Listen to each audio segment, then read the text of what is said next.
So when my daughter Zaruhi was 10 months old, she died. And I stand here today not because I have answers about grief or success or finding purpose after unimaginable loss. I stand here today because 8 years ago, a desperate father laced up running shoes and took a stumbling 250 meters jog. And that single act of movement became a journey that would carry me across deserts, across mountains, and through the deepest questions of what it means to be human. My name is Sandeep, and I'm an ultramarathon runner. Now, I know that's not the exactly uplifting conversation you would expect at a TED Talk. You're probably thinking, oh, I came here for inspiration and not a grief counseling session. But stay with me, because my story is not about winning over tragedy. My story is about learning to carry both grief and joy in the same heart and discovering that sometimes our greatest purpose is not found despite our pain, but because of it.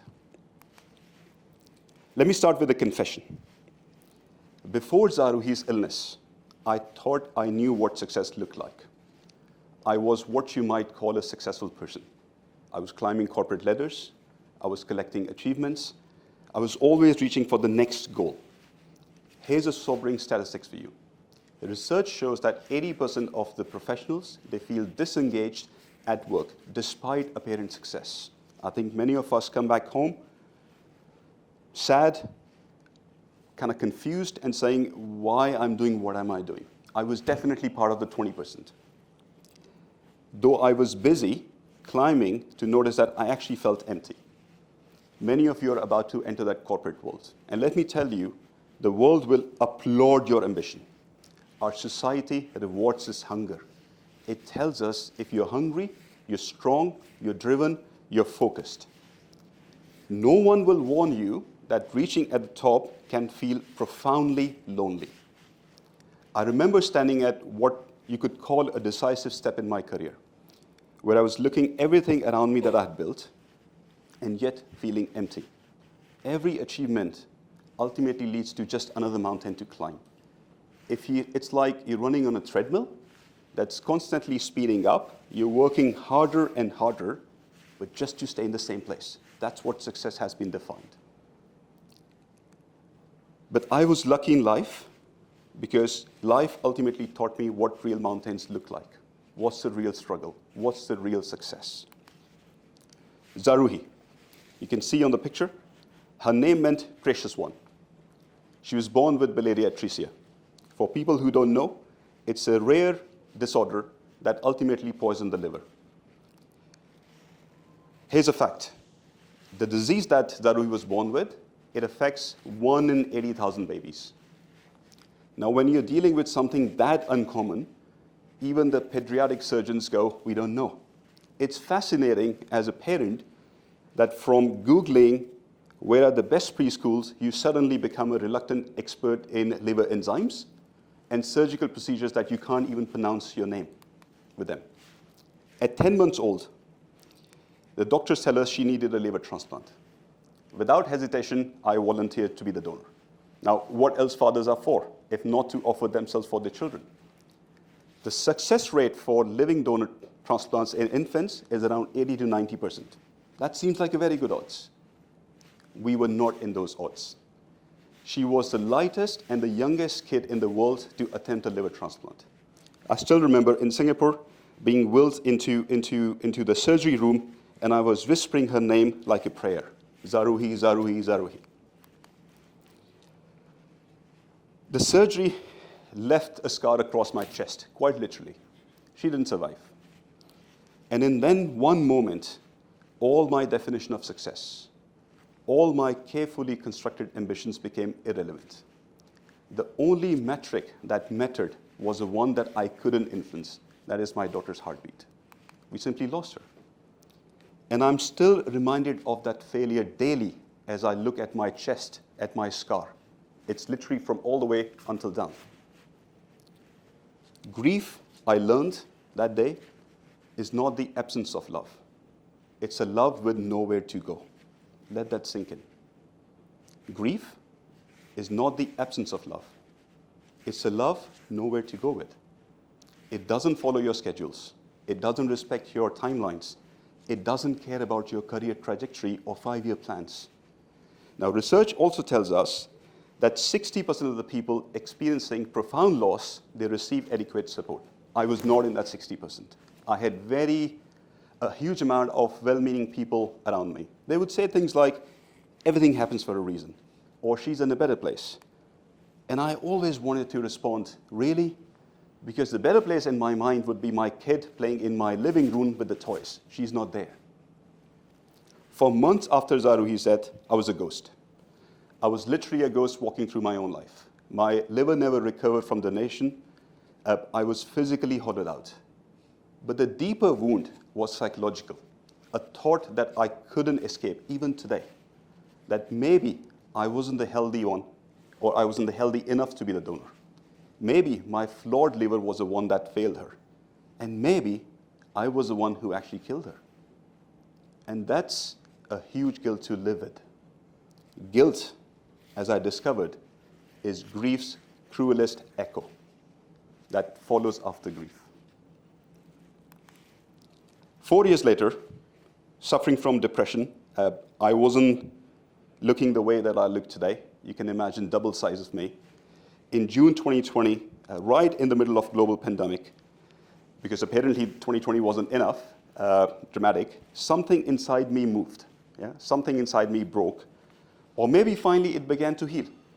And I laced up those running shoes and I stumbled across 250 meters. I hated every step. For somebody who has never run in 40 years of their life, I hated every step I took.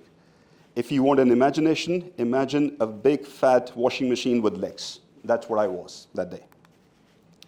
Here's a fun fact. The average speed to walk for a human being is around 5 kilometers per hour. I was running slower than that.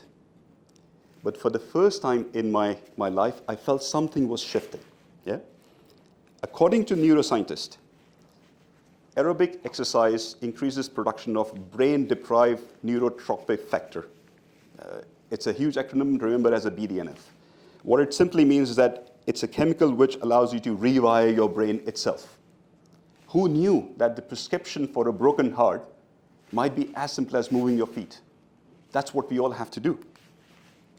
The 250 meters that I did became 5 kilometers. Then eventually marathons. Then ultramarathons across the world's most brutal environments. In Namibia, scorching dunes, in Gobi deserts of Mongolia, in Wadi runs in Jordan, in frozen silence in Antarctica. Let me share some statistics that will sound very impressive on paper.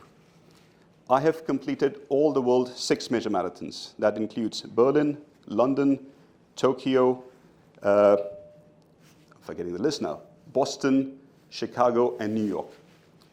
Then I finished, before I go to the ultramarathons, there are roughly 10,000 people in the world who have done that and less than 1,000 in India.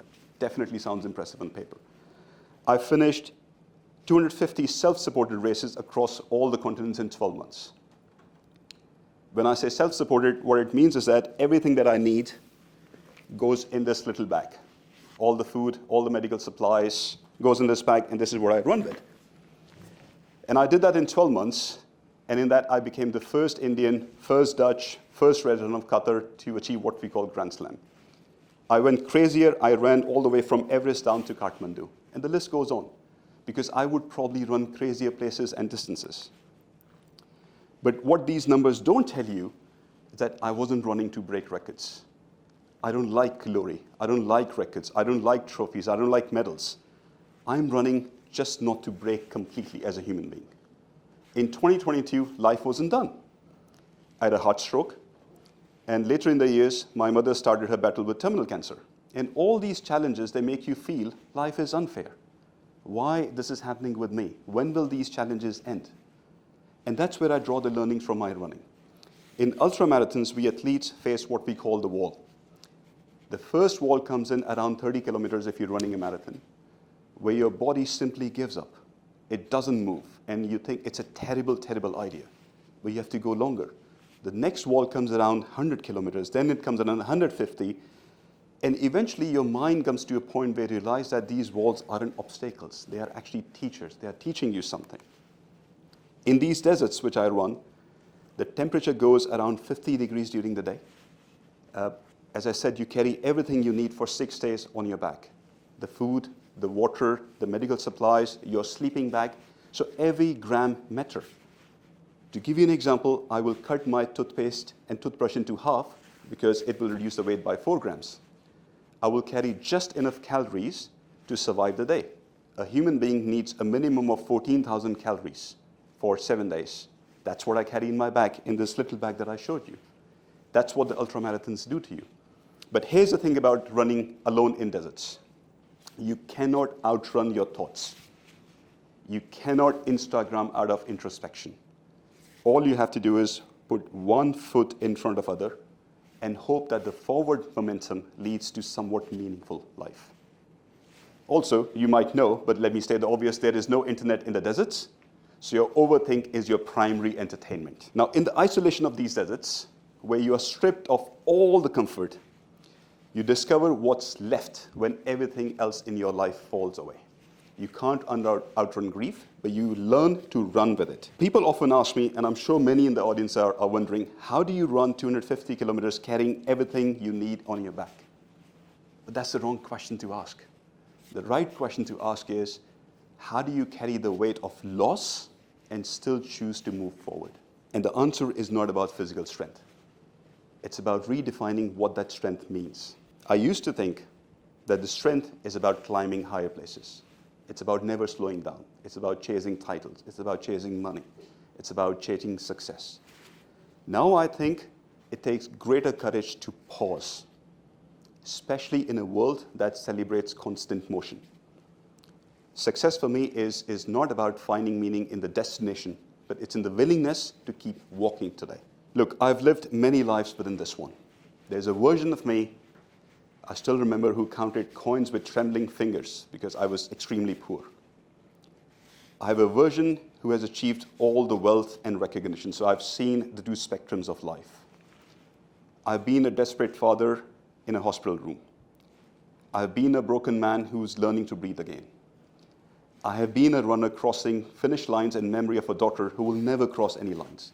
And through all these transformations, I carry the same question. Is this it? Is this what life is about? But again, I'm asking the wrong question.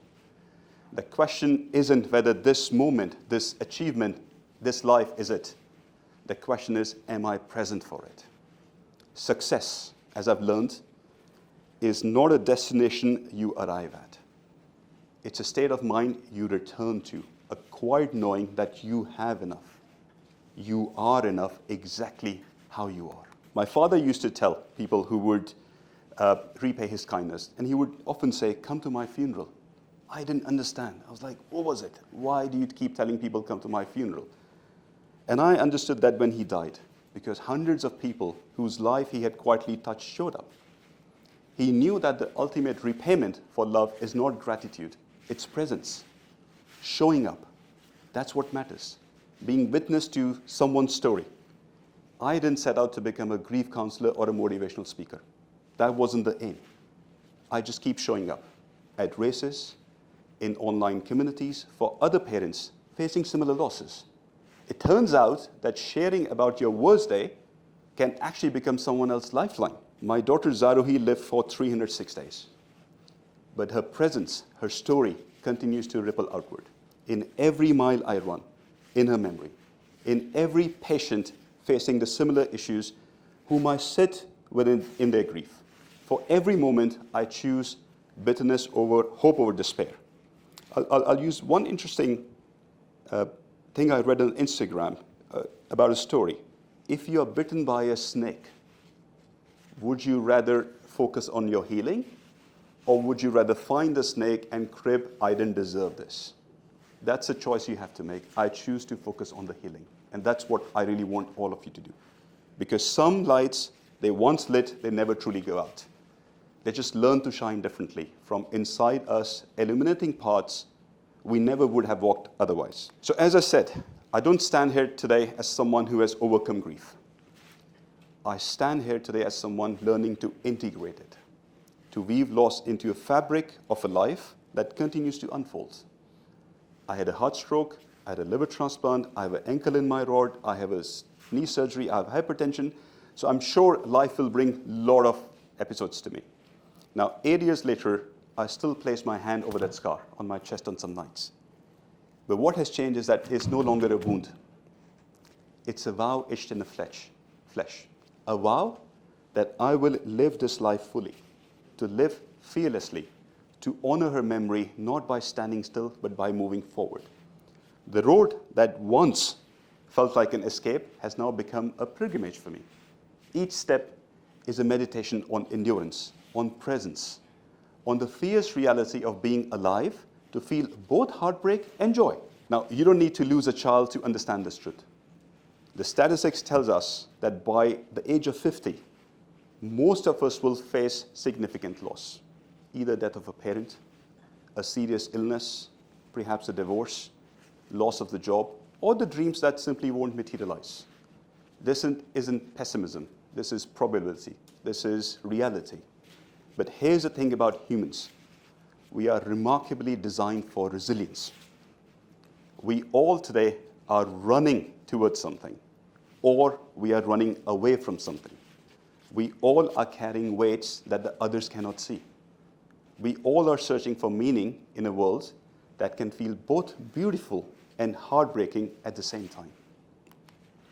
So running today is just a metaphor. It works for me. It doesn't mean it needs to work for you.